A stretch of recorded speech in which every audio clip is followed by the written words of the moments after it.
Hi guys! Magandang umaga! Welcome back po dito sa Gandara Asari Channel for Showbiz Update. Andito na naman nga po akong muli nagbabalik.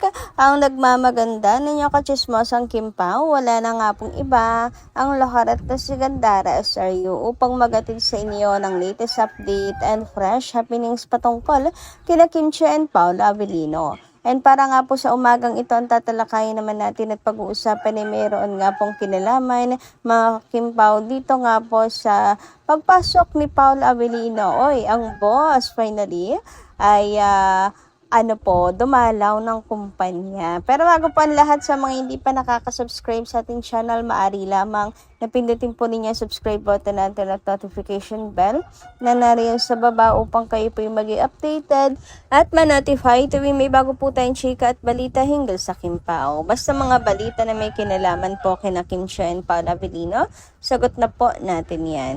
And next din po pala natin mag-thank you sa atin pong mga subscribers na nakatutok araw-araw sa ating update sa pamamagitan ng pagbabasa po ng mga komento. Narito nga po ang comment ni Miss Mila Borja, ang napili nating basahin. Shoutout po at magandang umaga sa inyo. Kamusta po kayo? So, sabi po niya dito sa kanyang comment, mga madam, dyan na patunayan na mahal talaga ng mga fans solid senior Kim Pao.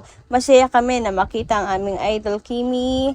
Ito ang Kim Pao, masaya kami sa paayuda na sinusubaybayan namin hanggang dulo. Sapat na sa amin makita ang Kim Pao sa event at matanaw lang namin. Okay na kaming mga fans, seniors, panatag na kaming mga fans, solid. Lord, gabayan mo po ang Kim Pao, good support lang kami hanggang dulo. Hoy, nabanggit nyo rin na rin lang, Madam Mila Borja, yung tungkol sa event ng Kim Pao. Kailan po kaya ulit magkakasama sina Kim and Paolo? Kailan ulit sila magkakaroon ng event together, mga ka-Kim Pao? Kailan po kaya sila magtitiping na? Kasi namimiss ko na rin sina Kim and Paolo, mga ka-Kim Pao, na magkasama talaga. Well, ang huli natin nakitang magkasama ang Kim Pao ay ito pang larawan na to. Pero doon sa nag-gym sila mga kakipi, kasi yung pong nag-gym sila ay talagang po yun, kumbaga ay patagong kuha ng Kim Pao. Pero ito talaga yung talagang sinasa publiko ni Kim and Paolo na update nilang dalawa. As in, proud silang dalawa, mga ka-Kim Pao. So, kailan kaya ulit yung super proud na naman po sila together, mga ka-Kim Pao? Yung sila mismo magpo-post ng selfie nila. Oy, si Kimi na simula na nagpo-post na sila ng selfie. Personal photo nila ni Paolo Avellino. Hindi na pong promo, mga ka-Kim Pao. Yun yung gusto ko ulit makita. Sana naman makapag-asap ulit o kaya ay meron po ulit fiesta. Mga ka-Kim Pao, sobrang miss ko na talaga sila, or sa Chowking, ganyan. Ayan, namimiss ko na ulit ang pakilig nila Kim and Paolo. Pero okay na rin po ako yung sa soccer or na NBA nga ng mga fans na nagwo-workout sila together, mga ka-Kim Pao. Medyo malayo, medyo malabo, pero okay na rin yun. Anyway, dumako naman tayo, mga ka-Kim Pao, dito po sa video ni Kimi na tumatakbo nga po siya mula sa update na Ate Chantal. Thank you so much, Ate Chantal, and credit po sa iyo. Ayan, update ko lamang po ito sapagkat natutuwa ako kasi si Kimi super kulit, mga ka-Kim Pao, kahit pa uwi na. Talagang ang energy ni Kimi ay napakataas pa rin, mga ka-Kim Pao. And pauwi na rin po siya niyan, mga ka-Kim Pao, hindi na po siya nagpalit ng damit na para bang nagmamadali yan siya na umuwi, mga ka-Kim Pao. Wala nang palit-palit. Uwing-uwi lang ang peg. Sabi nga po dito, gusto ko yung walang palit-palit ng outfit. Uwing-uwi yan siya at baka may hindi pa kumakain kasi hindi siya kasabay. Marahil nga, mga ka-Kim Pao, kaya hindi na rin po nagpalit ng damit si Kimi. Diretso uwi, mga kakipi, tapos tumatakbo-takbo pa yan siya. Ang kulit nga, mga ka-Kim Pao, pero tumatakbo siya kasi nga ay inaano po niya yung kanyang mga fans doon. Kasi sabi natin, Chantal, di akalain ni Kim na may mga nakaabang sa kanya. Marami nakaabang sa kanya kahit hanggang sa pag-uwi. Kaya ayun, nilaro na lang niya yung kanyang mga fans na nakaabang sa kanya, mga kakimpaw. Sana nga po may Paolo Avellino sumundo sa kanya, mga kakimpaw, para tanggal ang maghapong pagod ni Chinita Princess. Ang sarap kasi ng gano'n, yung may susundo sa'yo. Nakakatanggal talaga ng pagod, mga kakimpaw. Alam mo yung literal na si Paolo ang kanyang pahinga. Hoy!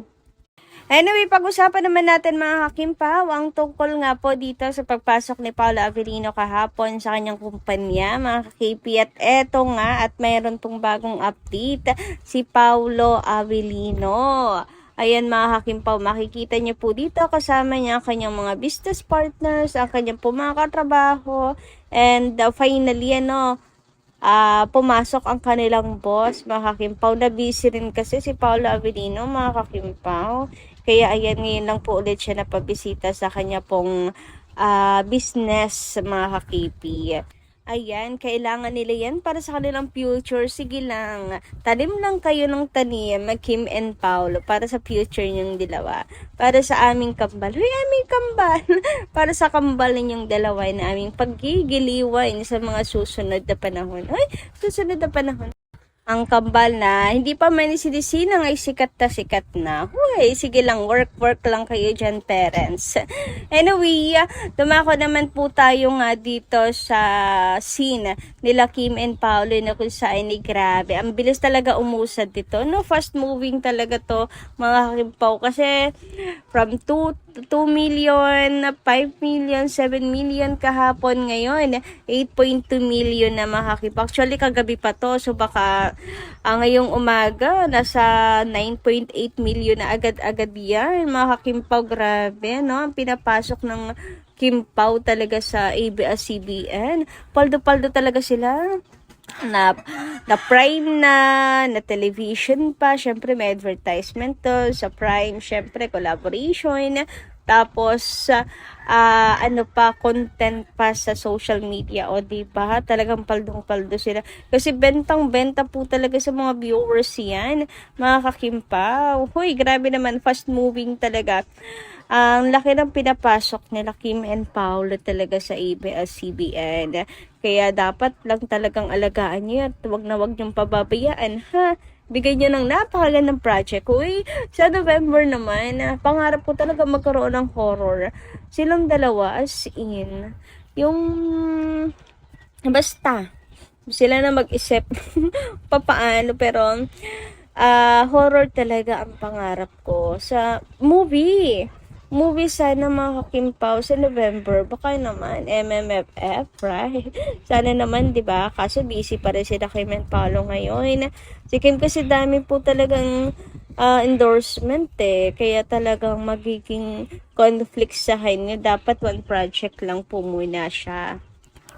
May copy no na. So, mahirap isabay, mga kakimpaw, pag dala-dalawa ang ginagawa niya sa loob ng isang taon. Pero siguro kung walang gasinong endorsement si Kimi, kaya, mga kakimpaw. Kasi endorsement, events, dami nilang dalawa ni Paolo. So, ayun, kaya one project at in a year lang yun kaya nilang gawin. Di kayang pagsabay-sabayan. Anyway, sabi naman ni Miss Corazon Reyes dito, ginagawa na lang tanga si Kimi. Kumot mabait yung tao, kung husgahan nila, gano'n na lang. Feeling perfect ang mga taong sama ng mga ugali.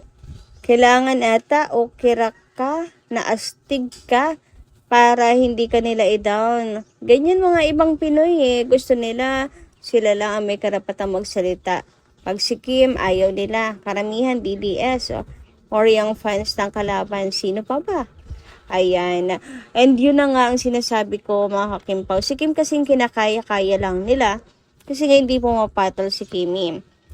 Hindi po pumapatol at ibinabalik ang kasamaan sa kapwa, mga kakimpaw. Hindi niya pinapatulan, pinapalagpas na lang at iniintindi ito mga bashers na to, mga kakimpaw. Kaya ganyan sila, namimihasa. Pero kung magpapakita si Kim ng kaunting kasungayan, ay nako, talagang mag-aalinlangan ang mga yan, mga kakimpaw. Kaya yung mga fans, hindi maiwasan na talagang autusan na si Kimi, bigyan mo na ng leksyon yan eh, kasi hindi na tama ang kanilang ginagawa. Pero si Kim kasi super mabait, kaya talagang masyado nilang inaabuso. Tamo yung iba, 'di ba? Hindi nila magalaw-galaw kasi alam nila, mga hakimpaw, na talagang may kalalagyan sila pag binangga nila, 'di ba? Anyway, sabi naman dito ni Ma'am Soledad Rio Dique, si Janine nag-comment din, bakit walang pumapansin, dead man lang. Actually, hindi lang po si Janine ha, marami pong mga artista ang nagsalita, pero si Kim lang talaga yung tina-target. Bukod sa threaten sila kasi nga si Kim ay Bisaya din, tapos super in demand pa ni Kim ngayon.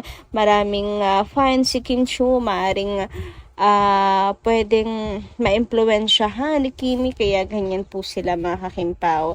Ma-impluwensya kasi si Kim, kaya talagang threaten po sila na kapag si Kim ang nagsalita, tapos napakabait pa. Kaya yung tina-target talaga nila. Pero sorry na lang kasi hindi nila manipulate si Kimi at ang kanyang mga matatalinong fans na, mga kakimpaw. Samantala, sabi naman dito ni Madam Virginia Candaso, Miss Gandara, I stand for Kimi.